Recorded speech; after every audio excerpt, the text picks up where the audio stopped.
ہمارا صوبہ جو ہے وہ متحمل نہیں ہے کہ ہم مازارائی کریں۔ سی ایم صاحب کی جو آپ نے کہا ہے کہ پہلے باتیں سے اور آج کی باتوں میں تھوڑا سا فرق ہے کہ وہ مازارائی چاہتے ہیں، پی ٹی آئی مازارائی چاہتی ہے۔ مجھے بتائیں کہ وہ ایک کنوکٹڈ شخص ہے جس کے لیے وہ اسلام آباد یا مازارائی چاہتے ہیں۔ تو پاکستان کی جتنے بھی جیلوں میں قیدی موجود ہیں جو کہ کنوکٹڈ ہیں، ان کی فیملیز اگر روڈوں پہ نکل آئے تو کیا مطلب ہے کہ سب کو آزاد کر دیا جائے؟ دیکھیں ہم نے پہلے ہی کہا ہے کہ این آر او ملنا نہیں ہے، کنوکٹڈ شخص ہے، انہوں نے اپنی جو ہے وہ جیل کی جو ان کی جو سزا ہے وہ کاٹنی ہے، اس کے بعد ہی باہر آ سکتے ہیں۔ لہٰذا یہ چیز ہے کہ اگر ان کو کوئی اعتراض ہے، عدالتیں آزاد ہیں، عدالتوں کا فورم موجود ہے، ان کے پاس وکلاء کے بہت بڑے بڑے نام ہیں، جا کے عدالتوں سے رابطہ کریں اور اس کے بعد ان کو کوئی ریلیف مل سکتی ہے۔ اگر وہ چاہتے ہیں کہ اس طریقے سے ریلیف ملے گی تو میں نہیں سمجھتا کہ ریلیف مل سکتی ہے۔ اس وقت ہمارا صوبہ جس وقت دہشت گردی کا شکار ہے، آپ دیکھیں آئے روز جو ہے وہ دہشت گردی کے حملے ہو رہے ہیں۔ ہمیں فوکس کرنا چاہیے اپنے صوبے کے امن و امان کے اوپر، اپنے صوبے کی ترقی کے اوپر۔ دیکھیں اس وقت جو ہے وہ ہمیں جو ہے اس وقت وفاق سے، کل میں نے سی ایم صاحب کی جو اسپیچ سنی، ایک جگہ پہ انہوں نے بات کی کہ وفاق نے ہمیں اتنے پیسے دینے ہیں، وہ پریس کانفرنس سے نہیں ملنے۔ ہم نے ایک اپنا جرگہ بنانا ہے، ہم نے جا کر دلیل اور دلائل سے بات کرنی ہے، اس کے بعد ہمیں چیزیں ملنی ہیں۔ ہمیں ان پریس کانفرنسز ہو گالم گلوچوں سے نہیں ملنی، بلکہ ایک پراپر فورم پہ جا کر اپنا مقدمہ لڑ رہے ہیں۔ ہم حاضر ہیں اپنے صوبے کا مقدمہ لڑنے کے لیے، ان کے شانہ بشانہ ہم کھڑے ہوں گے، بلکہ ان سے 2 قدم آگے ہوں گے اگر ہمارے صوبے کا مقدمہ پراپر فورم پہ لڑا جائے گا۔ پھر کہا جا رہا ہے کہ سر پر کفن باندھ کر جائیں گے، یا ہار یا پار یا صرف ہار ہے، تو کیا کہیں گے؟ کئی دفعہ پہلے بھی کفن بن چکے ہیں، کئی دفعہ یہ بھی کہا گیا تھا کہ ہمارے غائبانہ نماز جنازی پڑھ لیں، کئی دفعہ کیا کچھ کہا گیا تھا، پھر کہتے تھے کہ نہیں ہم تو 13 ضلع کراس کر کے آ جائیں۔ انہوں نے کہا تھا کہ یا ہم وہاں پر اگر ہم اپنے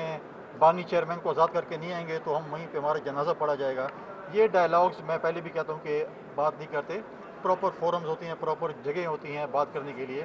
یہ اپنے لوگوں کو، اپنے ورکروں کو جو ہے وہ موٹیویٹ کرنے کے لیے کہ ہم کفن باندھ لیے، وہ کفن والے کدھر گئے ہیں؟ وہ جنازے والے کدھر گئے ہمارے جنازہ پڑھ لیں اور ہمیں جو ہے؟ اور کچھ لوگوں نے تو الٹیمیٹم بھی ہے کہ اتنے دنوں میں اگر میں نے اپنے بانی چیئرمین کو نہ نکالا تو جو ہے ہم یہ کر لیں گے۔ اب وہ خود گھروں کو چلے گئے ہیں، اور بانی چیئرمین اور میجورٹی پی ٹی آئی یہ بھی چاہتی ہے جو اقتدار میں ہے کہ بانی چیئرمین باہر نہ آئے، کیونکہ ان کی دکان لگی ہوئی ہے، اگر وہ باہر آئیں گے شاید ان کی دکان بند ہو جائے گی۔ مولانا صاحب، سیاسی اختلافات ہمیشہ سیاسی حل نکالے جاتے ہیں، اور وفاق کی جانب سے مذاکرات کی باتیں ہوئی تھی، آج جب نئے ٹکانے نے اس سے ملاقات کی، لیکن مذاکرات کی کیا اگر وفاق نے کیا تو میں سمجھتا ہوں کہ بہت بڑا پن کیا ہے، ادروائز میں نہیں سمجھتا وفاق ان کو مذاکرات کی سخت دعوت دے، کیونکہ ان کا رویہ ماضی میں جب ان کی حکومت تھی وہ بھی کسی کے ساتھ اس وقت بھی نہیں بیٹھتا تھا جب پاکستان کی ریاست کی بات ہوتی تھی، اس وقت بھی نہیں بیٹھتا، کہتا شاید مجھے اس وقت وزیر اعظم تھے، شاید مجھے کسی ہاتھ ملانا پڑے۔ آج ان کی پارٹی یہ کہتی ہے کہ ہم مذاکرات کرنا چاہتے ہیں، ڈائلاگ کرنا چاہتے ہیں، چیزیں کرنا چاہتے ہیں۔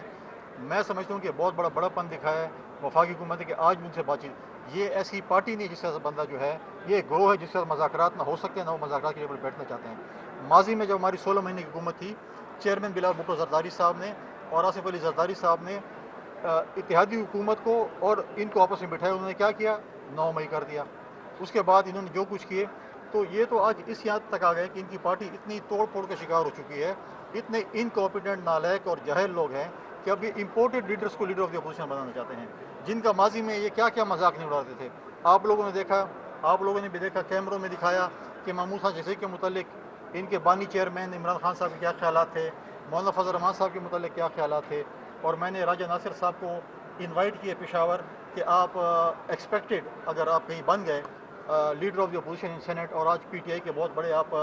روئے رواں بنے ہوئے ہیں، اور آپ کہتے ہیں کہ کربلا بنا ہوا ہے اڈیالہ جیل کے باہر۔ میں ان سے یہ ریکویسٹ کروں گا، اڈیالہ جیل کے باہر کربلا نہیں ہے ایک واٹر کینن سے، اصل کربلا جو ہے پورم ایجنسی بنا ہوا ہے، جہاں پر ہمارے اہل تشیع سفر کر رہے ہیں، اہل سنت سفر کر رہے ہیں۔ آپ کی یہاں پر حکومت ہے تو آپ تشریف لائیں،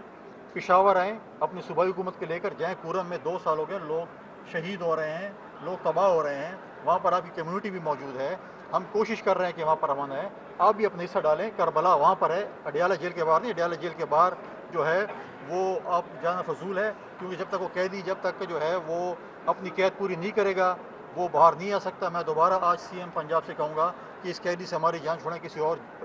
جیل شفٹ کریں، تاکہ جو اسلام آباد اور پنڈی میں لوگ کوئی شاپنگ کرنے جاتے ہیں، اجلاس کے لیے آتے ہیں تو انگلی کٹوا کے شہیدوں میں نام لکھوانا چاہتے ہیں کہ ہم بھی جا کر ڈی ایس این جی باہر کھڑی ہیں، آپ لوگ بھائی کھڑے ہیں، پریس ٹاک کر کے آ جاتے ہیں۔ ایسی جگہ لے جائیں جہاں پر جو جائے گا تو پتہ بھی چلے گا کہ یار واقعی وہ اپنے قائد کے لیے آئے ہیں، نہ کہ کسی شاپنگ کے لیے آئے ہیں یا اجلاس کے لیے آئے ہیں یا کسی میٹنگ کے لیے آئے ہیں۔ یہ بتا دیجیے جرگا ہوا ہے اور پھر میں جگہوں کو فالو کیا جا رہا ہے، گرینڈ آپریشن دہشت گردی کے خلاف ہونے جا رہا ہے، یہ فیصلہ میں اس کو ویلکم کرتا ہوں کہ جہاں پر بھی دہشت گردی ہے، جہاں پر بھی غلط کام ہو رہے ہیں، جہاں پر بھی اسٹیٹ کے خلاف ہتھیار اٹھائے جا رہے ہیں، جہاں پر بھی دہشت گرد موجود ہیں، وہاں پر انٹیلیجنس بیس آپریشن ہونا چاہیے، صوبائی حکومت کو سپورٹ کرنا چاہیے، بلکہ میں کہوں گا سی ایم صاحب کو تو اس سے زیادہ سپورٹ کرنا چاہیے، کیونکہ تو سی ایم صاحب کا گھر ہے۔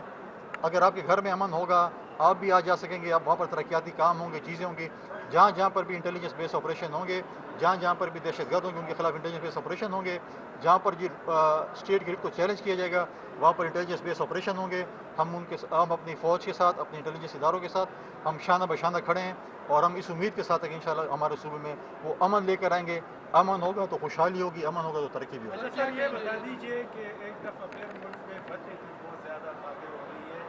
آپ کہہ رہے تھے کہ پی ٹی آئی والے جو ہے وہ بتا دیتے ہیں، لیکن اب ہم سننے میں آ رہے ہیں کہ کراچی میں یہ ایشو بہت زیادہ اب چل رہے ہیں، وزیر اعلیٰ سندھ کے حوالے سے کس طرح کی باتیں ہو رہی ہے، کیم والے بار بار آواز اٹھا رہے ہیں کہ بتیں کی کیا کہیں گے؟ دیکھیں جہاں پر بھی ہوگا، چاہے وہ سندھ ہے، بلوچستان ہے، خیبر پختونخوا ہے، پنجاب ہے، جہاں پر بھی بتخوری ہوگی، جہاں پر بھی غلط کام ہوگا، ریاست اس کے خلاف ایکشن لے گی۔ میں نے خود بھی ٹی وی پہ دیکھا کہ سندھ میں کچھ لوگوں نے کہا کہ ایسی چیزیں، اس کے اوپر صوبائی حکومت پہلے بھی ایکشن لیا، بالکل زیرو ٹالرنس ہے بھتے کے اوپر بھی، اور جو ہے اپنے جو حالات خراب کر رہے ہیں، تو ان شاء اللہ تعالیٰ اس کے اوپر ایکشن ہوگا، چاہے جس صوبے میں بھی ہوگا۔ میں چاہوں گا کہ ہر صوبائی حکومت جو ہے ہمارے اداروں کو سپورٹ کرے تاکہ ہم بتخوری بھی ختم کریں اور امن لے کر آ سکیں۔ سر کیا کہیں گے یہ جو فیلڈ مارشل نے کہا کہ افغان جنگجوؤں کی تعداد جو ٹی ٹی پی کے قافلے آتے ہیں اس میں زیادہ ہوتی ہے، کیا کہیں گے زیادہ تر خیبر پختونخوا کے علاقوں میں وہ لوگ حملے کرتے ہیں، خیبر پختونخوا متاثر ہے؟ دیکھیں اس میں کوئی شک نہیں ہے۔ آپ مجھے بتائیں کہ ایف سی ہیڈ کوارٹر پہ حملہ ہوا تو کون تھے؟ آپ بتائیں کہ کیڈ کالج وزیرستان پہ حملہ ہوا تو کون تھے؟ ڈیر اسماعیل خان پہ اگر پولیس ٹریننگ اسکول پر حملہ ہوا تو کون تھے؟ ہمارے یہاں پر پولیس یا فوج پہ حملے ہوتے ہیں تو کون ہوتے ہیں؟ اس میں تمام جو ہے افغان سٹیزنز ہوتے ہیں۔ جو فیلڈ مارشل صاحب نے بات کی بالکل ٹھیک ہے، ہم آج بھی کہتے ہیں کہ افغان ریفیوجیز کو واپس اپنے گھر جانا چاہیے خیر سے، اور اس کے بعد اپنا لیگلی ویزا لے کر آئیں، جیسے پاکستانی شہری باقی ملکوں میں پھرتے ہیں وہ بھی ویزا لے کر آئیں اور پاکستان میں رہ سکتے ہیں۔ انلیگل لوگوں کا رہنا پاکستان میں بہت مشکل ہے، زیرو ٹالرنس ہے، اور ہم ان کو واپس بھیجیں گے۔ اور افغانستان کو ہم نے بار بار کہا کہ آپ کی سرزمین انڈیا اور اسرائیل استعمال کر رہے ہیں پاکستان کے خلاف دہشت گردی میں، اس کو بھی آپ ٹھیک کریں۔ اگر ہم انڈیا کو 4 دن میں جواب دے سکتے ہیں تو مٹھی پر عناصر کو بھی ہم جواب دے سکتے ہیں۔ I think the lost number is Khyber Pakhtunkhwa, ہم نے شاید 4 ارب یا 6 ارب روپے رکھے ہیں، اور باقی یونیورسٹی جو ہے وہ 40 بلین پلس میں جا رہی ہیں، باقی جو پروونسز ہیں۔ تو لہٰذا ہمیں ایجوکیشن اور ہیلتھ میں، جیسے ہم کہتے ہیں کہ ہمیں وار فوٹنگ پہ کام کرنا چاہیے، تو یہ ہمارا فیوچر ہے۔ اس کے لیے ہم جتنے بھی فنڈز رکھیں وہ کم ہے۔ ہمیں اسکالرشپس اپنے یوتھ کو دینے چاہیے، کیونکہ اس وقت سب سے زیادہ یوتھ خیبر پختونخوا جیسے میں نے کہا ہے وہ موجود ہے۔ ہمیں ان کو جو ہے وہ ایجوکیٹ کرنا چاہیے، ریفائن کرنا چاہیے، تاکہ وہ ہمارے آنے والے مستقبل کی باغ دوڑ سنبھال سکیں۔ آپ آج جو میرے یہاں پر اسٹوڈنٹس بیٹھے ہیں، آپ پاکستان کا مستقبل ہیں، آپ پاکستان کے ایمبیسڈرز ہیں، چاہے آپ ملک میں ہوں یا ملک سے باہر ہوں۔ آپ نے اس صوبے کا، اس ملک کا ایک سافٹ امیج بلڈ کرنا ہے، کیونکہ ہم دنیا کے جس کونے میں بھی جاتے ہیں، جب ہم کہتے ہیں کہ ہم پشاور یا خیبر پختونخوا سے آتے ہیں، تو ہمیں جو ہے وہ صرف سوال یہ کرتے ہیں کہ آپ کے صوبے میں، آپ کے شہر میں ایکسٹریمزم اور ٹیررزم کا کیا حال ہے۔ لیکن ہم چاہتے ہیں کہ یہاں پر وومن امپاورمنٹ ہو، یوتھ انگیجمنٹ ہو، کھیلوں کے میدان آباد ہوں، اور ہمارا جو سافٹ امیج ہے وہ دنیا میں بلڈ ہو۔ Thank you very much. Pakistan زندہ باد۔